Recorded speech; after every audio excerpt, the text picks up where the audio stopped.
राधिका बरसाने वाली की जय। पद्मा एकादशी।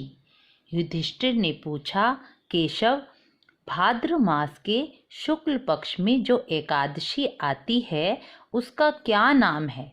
उसके देवता कौन है और कैसी उसकी विधि है? भगवान श्री कृष्ण बोले, राजन, इस विषय में मैं तुम्हें एक आश्चर्यजनक कथा सुनाता हूँ, जिसे ब्रह्मा जी ने महात्मा नारद से कहा था। नारद जी ने पूछा, हे चतुर्मुख, आपको नमस्कार है। मैं भगवान विष्णु की आराधना के लिए आपके मुख से यह सुनना चाहता हूँ कि भाद्र मास के शुक्ल पक्ष में कौन सी एकादशी होती है। ब्रह्मा जी ने कहा, मुनि श्रेष्ठ, तुमने यह उत्तम बात पूछी है। भादो के शुक्ल पक्ष की एकादशी का नाम पद्मा एकादशी है। इस दिन भगवान ऋषिकेश की पूजा होती है। यह उत्तम व्रत अवश्य करने योग्य है। सूर्यवंश में मंधाता नाम के एक चक्रवर्ती सत्यप्रतिज्ञ और प्रतापी राजा हुए। वह अपने औरस पुत्रों की भांति धर्म पूर्वक प्रजा का पालन करते थे। उनके राज्य में अकाल नहीं पड़ता था, मानसिक चिंताएं भी नहीं सताती थीं, व्याधि रोग नहीं होता था। उनकी प्रजा निर्भय और धन धान्य से समृद्ध थी। महाराज के कोष में भी बहुत धन न्याय संगत था। उनके राज्य में समस्त वर्णों और आश्रमों के लोग अपने अपने धर्म में लगे रहते थे।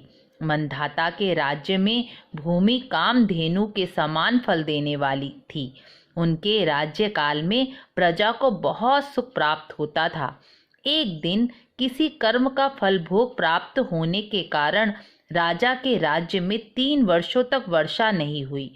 इससे उनकी प्रजा बहुत दुखी हो गई और भूख से पीड़ित होकर नष्ट होने लगी। जब संपूर्ण प्रजा ने महाराज के पास आकर इस प्रकार कहा, हे राजन, आपको प्रजा की बात सुननी चाहिए।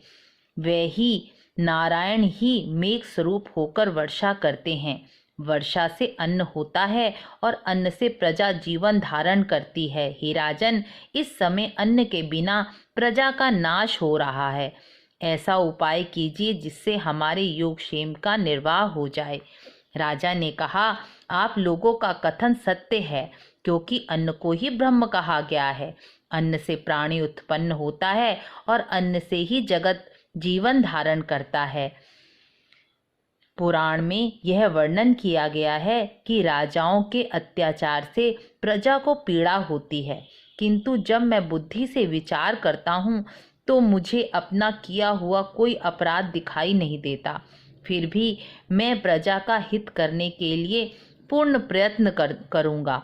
इसलिए राजा मंधाता कुछ गिने चुने व्यक्तियों को लेकर वन की ओर चल दिए। वहां जाकर मुख्य मुनियों और तपस्वियों के आश्रम में घूमते फिरे।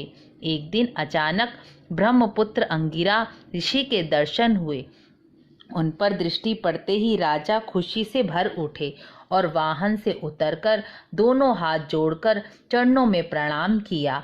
उनके 7 राज्यों की अंगों की कुशलता पूछी। राजा ने अपनी कुशलता बताकर मुनि से प्रणाम कर आसन पर बैठकर निवेदन किया कि राजा मुनि ने राजा के आगमन का कारण पूछा। राजा ने कहा, भगवन, मैं धर्मानुकूल प्रणाली से पृथ्वी का पालन कर रहा था, फिर भी मेरे राज्य में वर्षा का अभाव हो गया है। इसका क्या कारण है, इस बात को मैं नहीं जानता। ऋषि बोले, राजन, इस सब युगों में उत्तम यह सतयुग है। इसमें सब लोग परमात्मा के चिंतन में लगे रहते हैं तथा इस समय धर्म अपने चारों चरणों से युक्त होता है। इस युग में केवल ब्राह्मण ही तपस्वी होते हैं, दूसरे लोग नहीं। किंतु महाराज, तुम्हारे राज्य में एक शूद्र तपस्या करता है, इसी कारण मेघ पानी नहीं बरसाते। तुम इसके प्रतिकार का यत्न करो, जिससे अनावृष्टि का दोष शांत हो जाए। राजन ने कहा, मुनिवर, एक तो वह तपस्या में लगा है, दूसरा निरपराध है।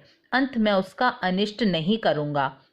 आप इस दोष को शांत करने के लिए किसी दूसरे धर्म का उपदेश दीजिए।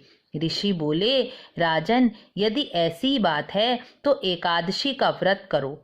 भाद्रपद मास के शुक्ल पक्ष में जो पद्मा नाम की विख्यात एकादशी आती है, उसके व्रत के प्रभाव से निश्चय ही उत्तम वृष्टि होगी। नरेश, तुम अपनी प्रजा और परिजनों के साथ उसका व्रत करो। ऋषि के ये वचन सुनकर राजा अपने घर लौट आए। उन्होंने चारों वर्णों के साथ प्रजा के साथ भादों के शुक्ल पक्ष की पद्मा एकादशी का व्रत किया। इस व्रत के प्रभाव से मेघ पानी बरसाने लगे, पृथ्वी जल से लबालब हो गई और हरी भरी खेती से सुशोभित होने लगी। इस व्रत के प्रभाव से सब लोग सुखी हो गए। भगवान कृष्ण कहते हैं, राजन, इस प्रकार इस उत्तम व्रत का अनुष्ठान अवश्य करना चाहिए। पद्मा एकादशी के दिन जल से भरे हुए घड़े को वस्त्र से ढककर दही और चावल के साथ ब्राह्मण को दान देना चाहिए। साथ ही छाता और जूता भी देना चाहिए। भगवान श्री कृष्ण का पंचामृत से अभिषेक करना चाहिए और विष्णु सहस्रनाम का पाठ करना चाहिए। राजन, इसके पढ़ने और सुनने से मनुष्य सब पापों से मुक्त हो जाता है। राधे राधे।